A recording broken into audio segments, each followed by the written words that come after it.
Hi అండి, నమస్తే. Welcome to బిందు విందు కిచెన్. ఈరోజు ఈ వీడియోలో నేను నెల్లూరు స్పెషల్ మలై కాజా ఎలా చేసుకోవాలో చేసి చూపిస్తున్నానండి. ఈ మలై కాజా చాలా సాఫ్ట్గా ఉంటుంది, అలాగే నోట్లో వేసుకుంటే కరిగిపోతుంది. టేస్ట్ చాలా బాగుంటుందండి. నేను చెప్పే ఈ ప్రాసెస్లో ఒకసారి ట్రై చేసి చూడండి.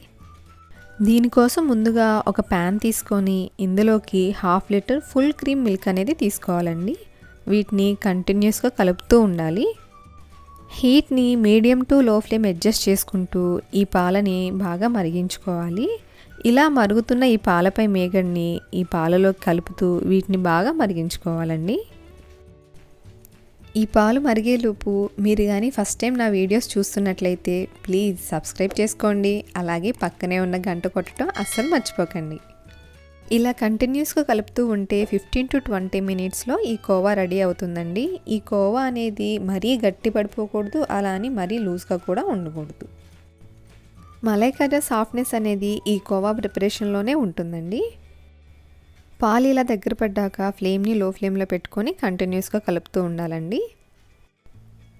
ఈ కోవా చల్లారాక మరి కాస్త గట్టిపడుతుందండి. అందుకని కన్సిస్టెన్సీ ఒకసారి చూసుకొని ఈ వీడియోలో చూపిస్తున్నట్లు ప్యాన్ నుండి సపరేట్ అయ్యాక స్టవ్ ఆఫ్ చేసి పక్కన పెట్టుకోవాలి.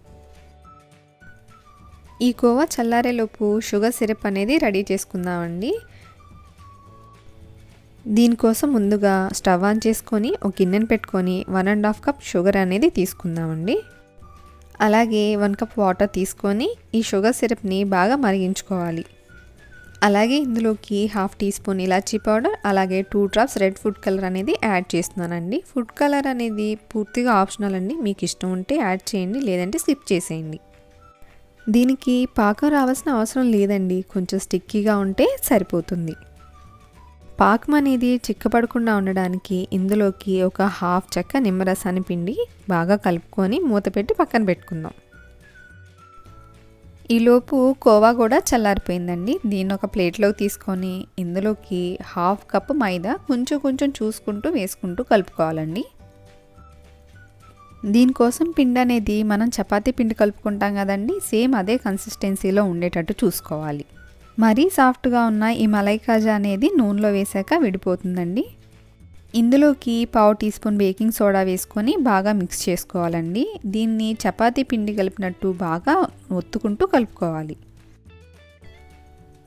ఇలా కలుపుకున్న ఈ పిండిని మూత పెట్టి ఒక 5 మినిట్స్ పక్కన పెట్టుకుందామండి. 5 మినిట్స్ తర్వాత వీడియోలో చూపిస్తున్న విధంగా రౌండ్ బాల్స్గా చేసుకొని వీటిని ఈ షేప్లోకి తీసుకురావాలి. ఇలాగే మిగిలిన పిండి మొత్తాన్ని కూడా ఇలా చేసుకొని పక్కన పెట్టుకోవాలి.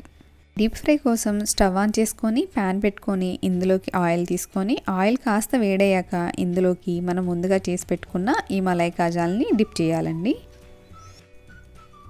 ఒక సైడ్ కాస్త వేగాక రెండో వైపుకి ఫ్లిప్ చేసుకుంటూ వీటిని మీడియం ఫ్లేమ్లో 2 వైపులా తిప్పుకుంటూ వేయించుకోవాలండి. వీటిని గులాబ్ జామున్ లాగా గోల్డెన్ బ్రౌన్ కలర్లో కాకుండా ఇంకొంచెం ముదురు రంగులో వేగే వరకు వేయించుకోవాలి. ఇలా ఫ్రై అయిన వీటిని జాలి గరిటెలో తీసుకొని షుగర్ సిరప్ని తిరిగి మళ్ళీ స్టవ్ ఆన్ చేసి అందులోకి ఈ మలై కాజాని యాడ్ చేసుకోవాలి. షుగర్ సిరప్లో వీటిని 3-4 నిమిషాలు బాగా ఉడకనివ్వాలండి. 2 సైడ్స్ ఫ్లిప్ చేసుకుంటూ షుగర్ సిరప్ మొత్తం బాగా పట్టేలాగా వీటిని ఉడికించుకోవాలి.